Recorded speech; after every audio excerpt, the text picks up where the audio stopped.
We really felt at the time there was really no other brand that was going after sort of the core wearable part of a wardrobe, which was mainly filled with designer clothes. From their breakout roles on Full House to building a billion-dollar fashion empire, Mary-Kate and Ashley Olsen seemed unstoppable.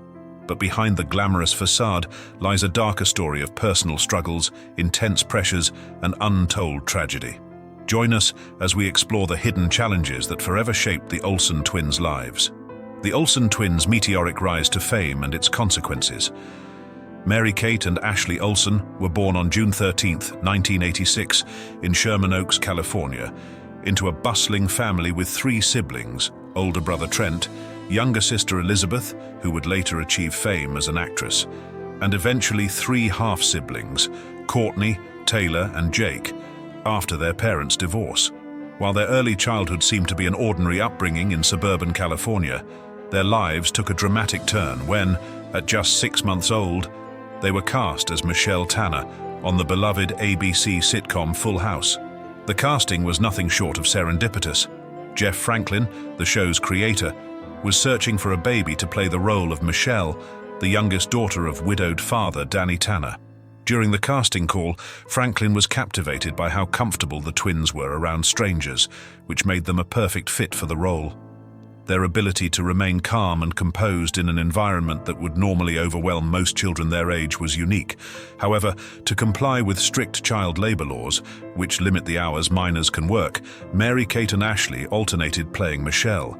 This seamless dual performance went unnoticed by the audience and contributed to the success of the show. The twins would continue playing Michelle for the entirety of Full House's 8-season run, ending in 1995 when they were 9 years old. By then, they were not just child actors, but bona fide stars, a household name recognized in every living room across America. Their precocious charm on screen had turned them into icons, but the rapid rise to fame came with significant personal costs. Building the Olsen brand, a childhood lost by the age of 3, the Olsen twins' careers had already transcended the world of television. Their parents hired Robert Thorne as their manager, and under his guidance, Dual Star Entertainment Group was founded in 1993. This business venture would transform the twins into a brand, leveraging their fame across multiple platforms: television, movies, books, merchandise, and music. By the time they were 6, the Olsen twins were officially the youngest producers in Hollywood, making executive decisions far beyond their years. By age 10, they were self-made millionaires, a testament to the empire they were building. Though their lives seemed glamorous and exciting from the outside, the reality was much different. In a revealing interview with Nylon, Ashley opened up about their early years in the entertainment industry, discussing the strain that came with managing such a high-powered career at a tender age. "From a very young age, we've been really involved in the process," she said, "even when we were just 10 years old." This statement speaks volumes about the level of responsibility thrust upon them while still children. For the twins, the focus on business and performance meant there was little time for a typical childhood. Their schedules were packed with shooting, press tours, and promotional appearances. They rarely experienced the simple joys of childhood: going to school, making friends, and having carefree playtime. Mary-Kate would later echo Ashley's sentiments in a 2010 interview with Marie Claire, where she described their unconventional upbringing, saying, "I wouldn't wish my upbringing on anyone." She likened their experience to being little monkey performers, a sharp contrast to the whimsical, idyllic childhood imagined by many of their fans. The pressure to constantly perform and maintain their image took a significant toll on their mental and emotional well-being. Their lives, from infancy to adolescence, were dictated by the demands of the entertainment industry, an intense environment that often exploits child actors for profit. In their case, success had come so early and so fast that it had practically erased their sense of normalcy. Family turmoil and the end of Full House. Just as Full House was wrapping up in 1995, the Olsen twins faced another seismic shift in their lives: the divorce of their parents, David Olsen and Janet "Jani" Olsen. The split was not just the dissolution of a marriage, it shattered the core family unit that had held them together through the whirlwind of fame. The divorce had an immediate emotional impact on the twins. While Mary-Kate attended her father's subsequent wedding to Mackenzie, a woman he met while working in the mortgage industry, Ashley chose to stay with her mother, signaling the rift this new dynamic had caused within the family. David Olsen's marriage to Mackenzie came just weeks after his divorce from Jarnett, adding a layer of tension to the situation. The quick turnaround from one marriage to the next caused emotional strain for the twins, who were already navigating the tumultuous transition from child stars to young adults. Mary-Kate and Ashley may have tried to present a unified front, but the fractures within the family unit were undeniable. At the same time, Full House ended, leaving the twins in an uncertain space.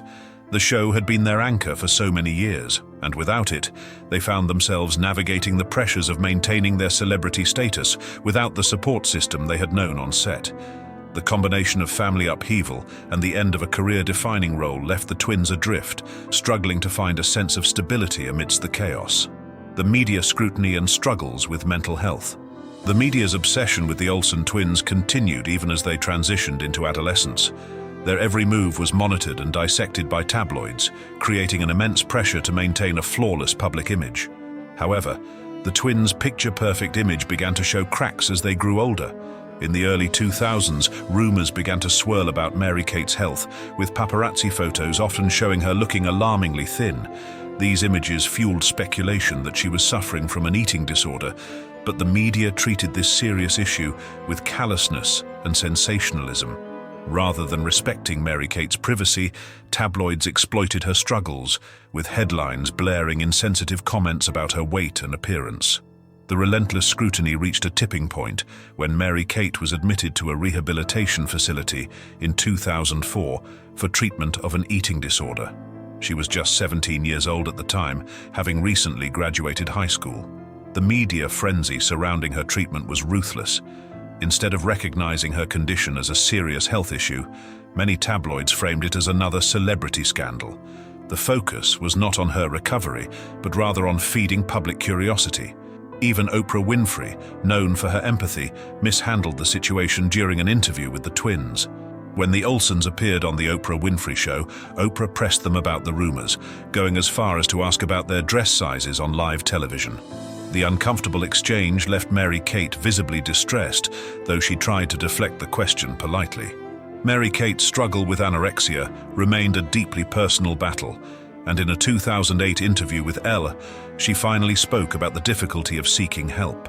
"I do not want to go through my life with my eyes shut," she said, reflecting on the introspection required to confront her disorder. It was a rare glimpse into the private world of one of Hollywood's most famous figures, and it highlighted the heavy burden she had carried for so long. Life at NYU, a failed attempt at normalcy. In an attempt to step away from the public eye and gain a semblance of normalcy, Mary-Kate and Ashley enrolled at New York University, NYU, in 2004. They had high hopes for their college experience, imagining it as an opportunity to live like regular students. They even purchased a $7.3 million penthouse in the West Village to begin their lives as young adults in the city. But their dreams of blending in quickly unraveled. New York University, a place where they hoped to escape the spotlight, became another battlefield for privacy. Their fame followed them, making it impossible to live anonymously. Paparazzi hounded them on campus, classmates sold stories to the tabloids, and professors treated them differently because of their celebrity status. It wasn't long before reports emerged that the twins were so over the college experience, disillusioned by the idea of a normal life that always seemed just out of reach. Mary-Kate and Ashley Olsen's transition into adulthood was anything but smooth, marked by relentless public scrutiny, the pressures of fame, and a growing sense of alienation. By the time the twins enrolled at New York University, NYU, in 2004, they were already household names, having spent nearly 2 decades in the entertainment industry. However, their attempt at leading normal college lives quickly unraveled.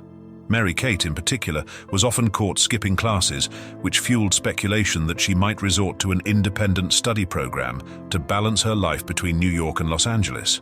Ultimately, the pressures proved too much, and Mary-Kate took a leave of absence from NYU. This decision sparked rumors of a possible second stint in treatment for her well-documented eating disorder. In reality, however, Mary-Kate already had a comprehensive support system that included therapists, nutritionists, and eating disorder specialists. Her decision to step away from NYU was more about self-preservation than any serious health relapse. Ashley soon followed suit, and both twins left NYU behind, prioritizing their mental health and business ventures over higher education. While their departure from college sparked rumors and speculation, it wasn't just about escaping the limelight, but also about survival. The pressures they faced as child stars had carried over into their teenage and adult years, making it nearly impossible to feel safe or anonymous, even in the relative privacy of a university campus. Their fame, which had brought them immense success, was now a double-edged sword. One particularly notable incident involving Spencer Pratt, who would later gain notoriety as the self-described villain of MTV's The Hills, exemplified the level of betrayal they faced. In 2007, Pratt claimed that he had made $50,000 by selling a photo of Mary-Kate drinking at a party. His actions triggered a public feud between Pratt and the twins, with Pratt making derogatory remarks about Mary-Kate. This betrayal, however, was not unique. Their every move was constantly scrutinized, photographed, and monetized by others looking to capitalize on their fame. Dropping out of NYU was more than just a matter of privacy for the Olsen twins. It was a fight for their personal and professional well-being.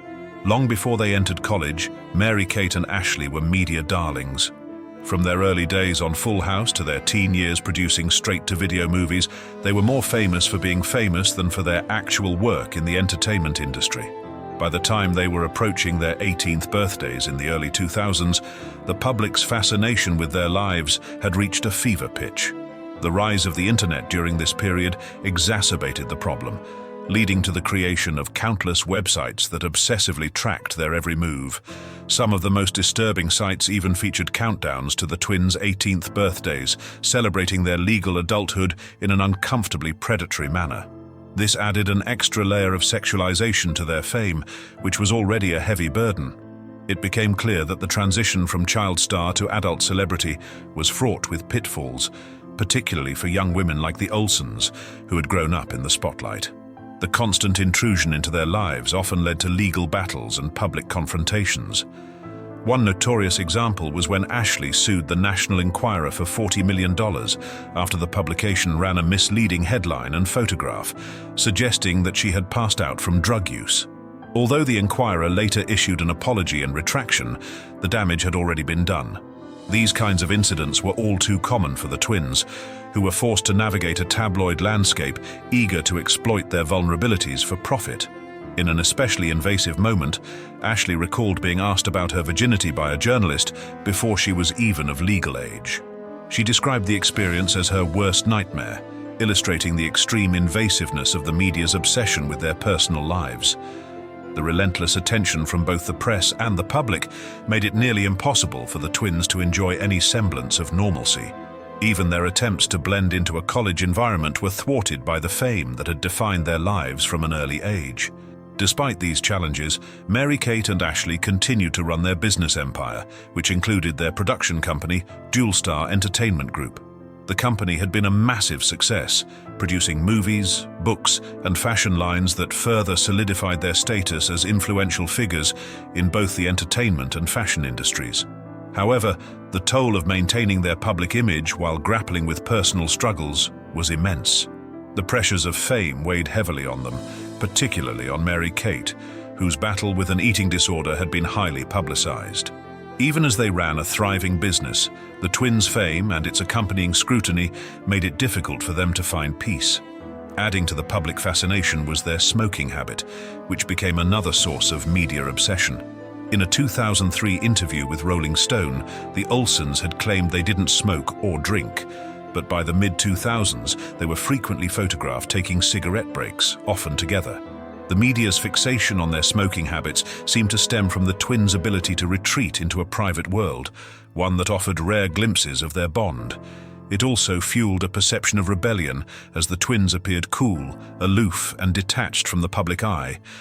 Smoking, in a way, became their small act of defiance against the constant attention. Their addiction to cigarettes, however, was also a stark reminder of the stress and pressure they faced. For instance, in 2010, Mary-Kate was reportedly scolded twice at an NYC Fashion Week party for smoking indoors, illustrating how her habit had become a coping mechanism in an otherwise high-pressure environment. Their smoking became a signature image, one that encapsulated both the mystique and the burden of their celebrity. In a moment that would later become shrouded in tragedy and speculation, Mary-Kate Olsen found herself inadvertently linked to Heath Ledger's untimely death in 2008. Ledger, an Oscar-winning actor renowned for his performances in films like Brokeback Mountain and The Dark Knight, was found unconscious in his Manhattan apartment by his masseuse, Diana Wallazin.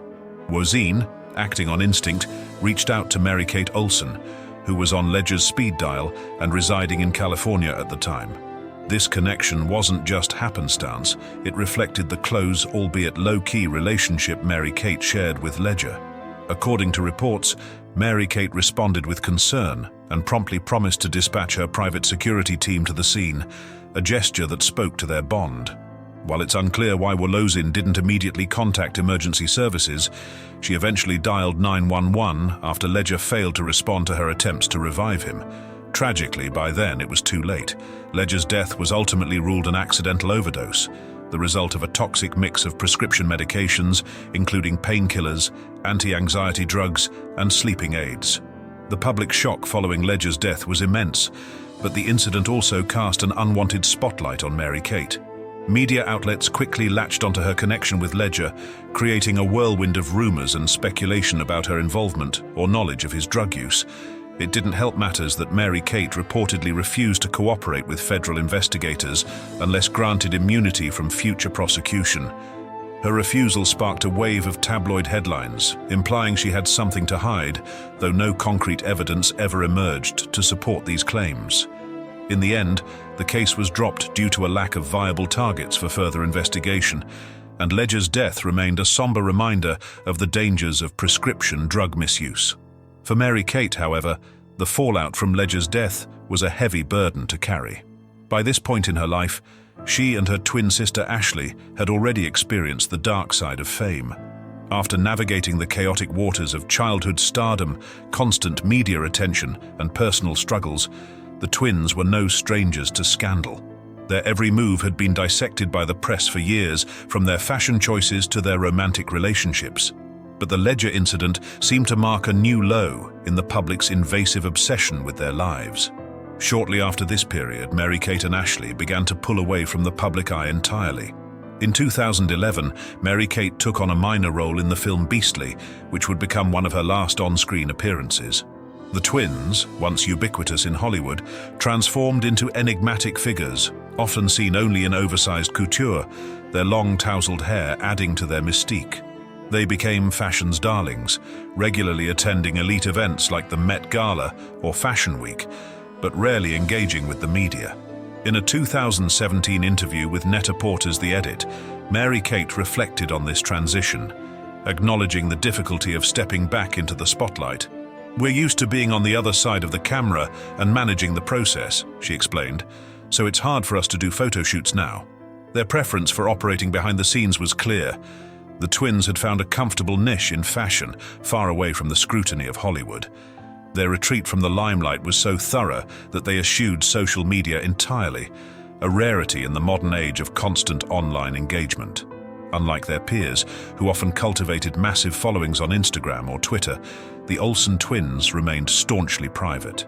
Their first public selfie, shared in 2016 via Sephora's Instagram to promote their fashion brand Elizabeth and James, was an event in itself. So rare was it to see the sisters engage with social media. Yet even this brief foray was a one-off, as they quickly returned to their more sheltered existence. The Olsen twins' decision to forego participation in the Fuller House reboot, much to the disappointment of their fans, further solidified their status as fashion moguls rather than actresses. They had fully embraced their new roles, steering their billion-dollar empire with a level of detachment that ensured their personal lives remained largely off-limits to the public. Mary-Kate and Ashley's label, The Row, has become synonymous with luxury and minimalist elegance. Known for its high-end designs, with pieces like dresses priced at around $6,500, the brand caters to an elite clientele. Their success in the fashion world was highlighted in 2011, when The Row managed to sell out a $39,000 alligator backpack. Despite backlash from animal rights activists, But with success also came controversy. In 2015, the sisters faced a class action lawsuit from former interns at the Row, led by Parsons School of Design graduate Shasta Lalani. The lawsuit accused the Olsens' dual-star entertainment group of wage theft, with Lalani claiming she worked grueling 50-hour weeks, often performing tasks that should have been assigned to paid employees. Lalani's experience, which included being hospitalized for dehydration after lugging heavy trench coats in the sweltering heat, painted a grim picture of the working conditions at the Row. "You're like an employee, except you're not getting paid," she told Page 6, adding that the atmosphere was so intense that interns would break down in tears over menial tasks like coffee runs. While the Olsens' representatives dismissed the lawsuit as meritless, they eventually settled out of court for $140,000 to be divided among 185 interns. It was a rare blemish on an otherwise successful empire. As the twins retreated further from the public eye, Mary-Kate's personal life made headlines once again, this time for her marriage to French banker Olivier Sarkozy. The relationship, often marked by awkward public displays of affection, ended in a messy divorce in 2020, with Mary-Kate filing for an emergency order amid the COVID-19 pandemic, citing concerns that Sarkozy was trying to force her out of their shared apartment. Despite the personal turmoil, the Olsen twins continued to maintain their carefully cultivated privacy, navigating the complexities of fame with a mix of poise and discretion. Thank you so much for watching and supporting us. Your engagement and contributions mean the world to us, and we couldn't do it without you. We truly appreciate your time and dedication, and we look forward to sharing more with you soon. Stay tuned and take care.